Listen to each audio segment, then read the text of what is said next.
So this is the normal ECG in which we have P wave, QRS and T wave and U wave.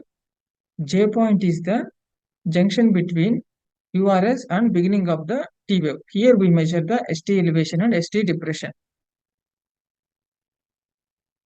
For example, a 56-year-old man came to emergency with complaints of chest discomfort in the retrosternal region. So he awakened from the sleep. He was previously well, but history of hypercholesteremia and cigarette smoking is there.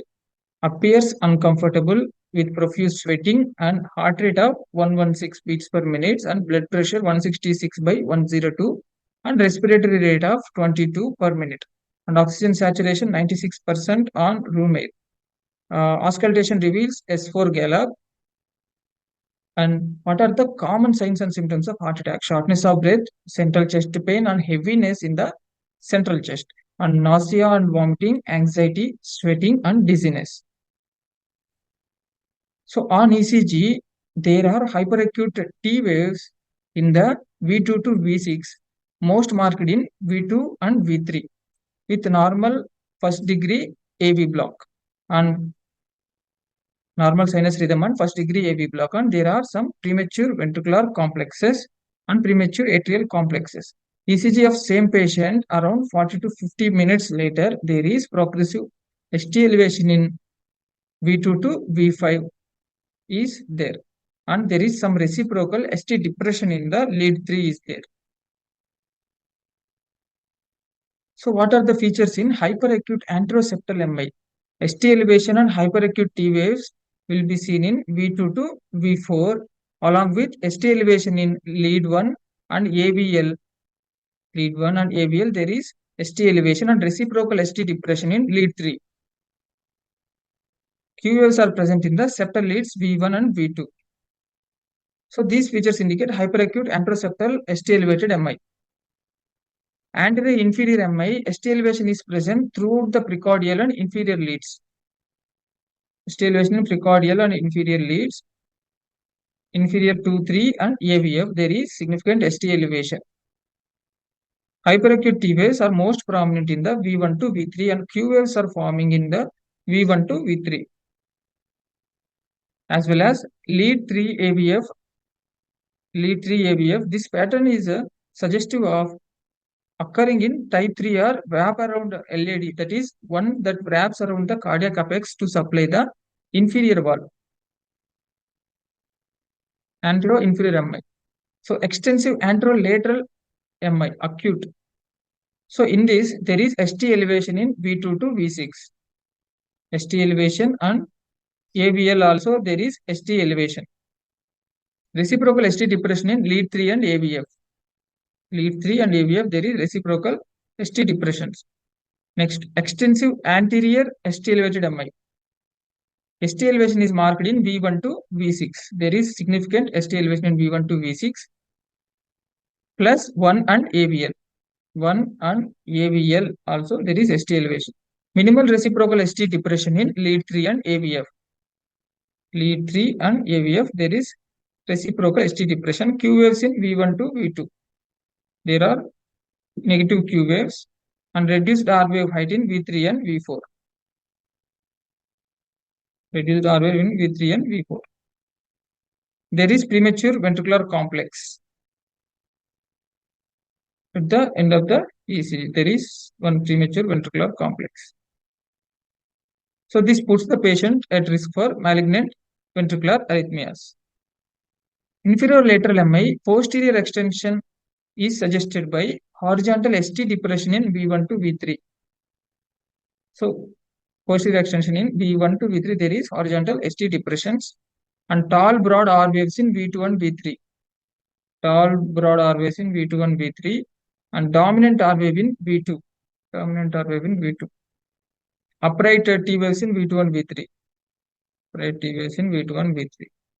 So the same patient with posterior leads recorded marked ST elevation in V7 to V9 with Q wave formation confirms the involvement of posterior wall, making this an infralateral posterior ST elevated MI.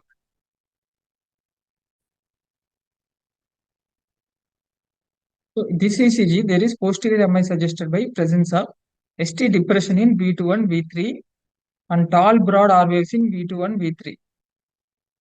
Dominant R wave in V2. Upright terminal portions of T wave in V21, V3.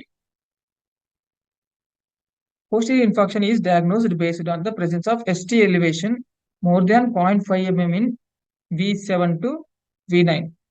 There is more than 0.5 mm ST elevation. How to approach the acute MI? Acute coronary syndrome, spectrum of acute cardiac ischemia ranging from unstable angina, ischemic pain at rest or lower threshold of exertion, or new onset of chest pain, to acute MI, that is death of the cardiac tissue, usually precipitated by thrombus formation in a coronary artery with an atherosclerotic plaque. Acute MI, death of myocardial tissue because of inadequate blood flow. Non-ST elevated MI but without ST elevation as defined below. It may have other ECG changes such as ST depression or T wave inversions. NST elevated MI will have elevated cardiac biomarkers. Pathophysiology is subendocardial ischemia and can cause cardiac muscle dysfunction and shock. PCI is percutaneous coronary intervention, whether it is angioplasty or stent. MI is defined as acute MI with ST elevation more than 0.1 millivolt in 2 or more contiguous leads and elevated cardiac biomarkers and ST elevation. Has the pathophysiology of transmural cardiac muscle ischemia and can therefore cause cardiac dysfunction and pump failure, that is cardiogenic shock acutely. Thrombolytics, drugs such as plasminogen activator, TPS, streptokinase, and reticulase, which act to lyse fibrin thrombi in order to restore the patency of coronary artery when PCI is contraindicated or is not available. Acute coronary syndrome, which exists on a continuous ranging from unstable angina to STEMI to STEMI, usually are caused by in situ thrombosis at the site of ruptured atherosclerotic plaque in a coronary artery. Occasionally, they are caused by embolic occlusion, coronary vasospasm, vasculitis, or aortic root or coronary artery dissection or cocaine use, which promotes vasospasm and thrombosis. The resultant clinical syndrome is related to both the degree of atherosclerotic stenosis in the artery and to the duration and extension of sudden thrombotic occlusion of the artery. If the occlusion is incomplete or if the thrombus undergoes spontaneous lysis, unstable angina occurs. If the occlusion is complete and remains for more than 30 minutes, infarction occurs. In contrast, the mechanism of chronic stable angina usually is a flow limiting stenosis caused by atherosclerotic plaque that causes ischemia during exercise without acute thrombosis. History. Chest pain is the cardinal feature of MI. Even though it is not universally present, it is of same character as angina pectoris, described as heavy squeezing, crushing, and is localized to retrosternal area or epigastrium, sometimes with radiation to arm, lower jaw, or neck. In contrast to stable angina, however, it persists for more than 30 minutes and is not relieved by the rest. The pain often is accompanied by sweating, nausea, vomiting, or sense of impending doom. In a patient older than 70 years or who is diabetic, an acute MI may be a painless or associated with only vague discomfort, but it may be heralded by sudden onset of dyspnea, pulmonary edema, and ventricular arrhythmia. There are no specific physical finding in a patient with acute MI. Many are anxious, diaphoretic, and cardiac auscultation may reveal an S3, S4 gallop reflecting myocardial non-compliance because of ischemia.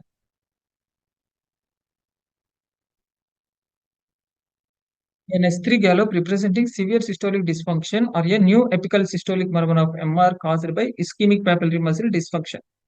Electrocardiogram. The ECG is often critical in diagnosing MI and guiding therapy. A series of ECG changes reflect the evolution of infarction.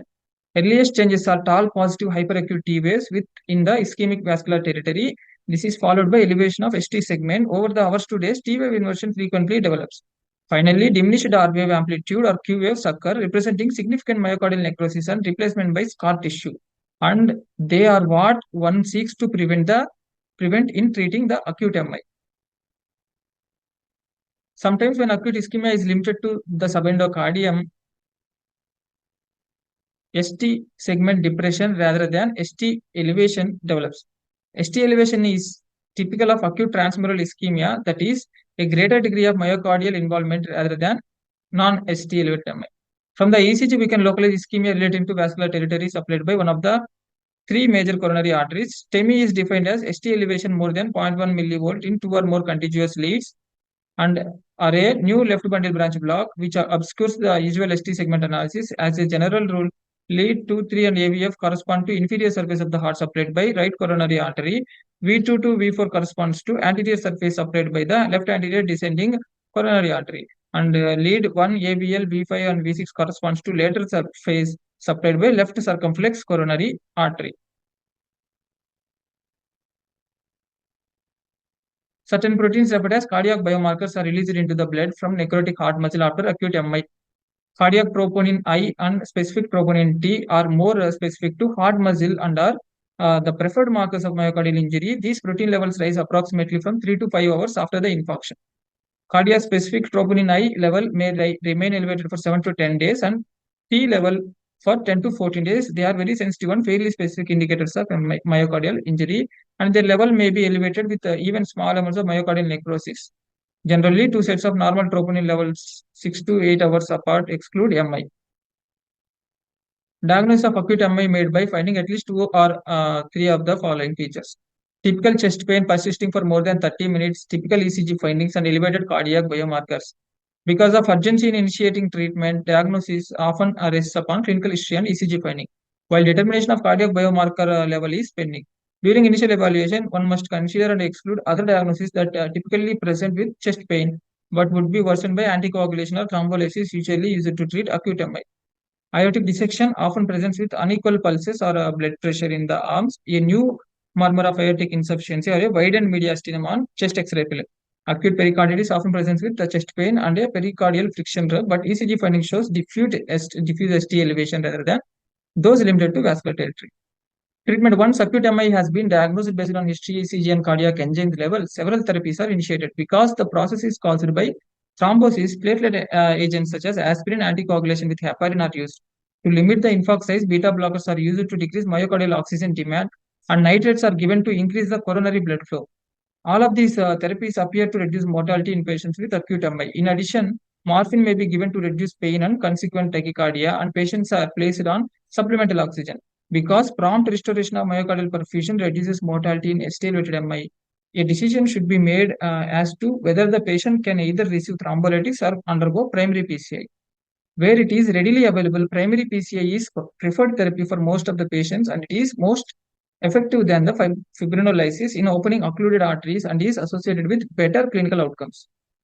Individuals with ST-elevated MI benefit from thrombolytics with lower mortality and greater preservation of myocardial function and fewer complications. Patients without ST elevation do not receive the same mortality benefit. Because myocardium can be salvaged only before it is irreversibly injured, patient benefit maximally when the drug is given early, for example, within 1 to 3 hours after the onset of chest pain, and the relative benefits decline with the time.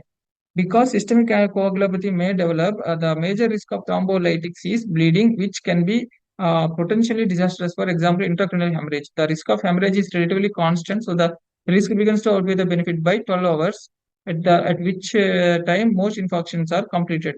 That is, threat risk myocardium is dead.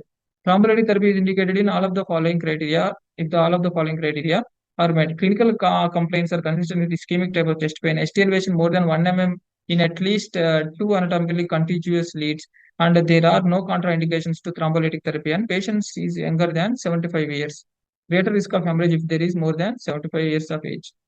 Patients with ST-elevated MI should not receive thrombolytics if they have a clear contraindication such as major surgery, active internal bleeding or suspected aortic dissection or severe hypertension or prior history of hemorrhagic stroke, and percutaneous coronary intervention is effective in restoring perforation in patients with acute ST-elevated and has been shown in multiple trials to provide a greater survival benefit than the thrombolysis and to have a lower risk for serious bleeding when performed by experienced operators in dedicated medicine centers. If patients with ST-elevated MI present within 2 to 3 hours of symptoms onset and receive PCI, ideally within 90 minutes, then PCI is the recommended reperfusion therapy. PCI can also be in patients with used in patients with contraindication to thrombolytic therapy or who are hypotensive or in cardiogenic shock, for whom thrombolytics offer no survival benefit. PCI is accomplished by cardiac catheterization, in which a guide wire is inserted into the occluded coronary artery and a small balloon threaded over the guide wire and inflated in an attempt to open blockade and restore the blood flow. Sometimes intraluminal expandable stents are deployed, which may improve vessel patency, and use of primary PCA may be limited by the availability of facilities and personnel required to perform procedure in a timely fashion.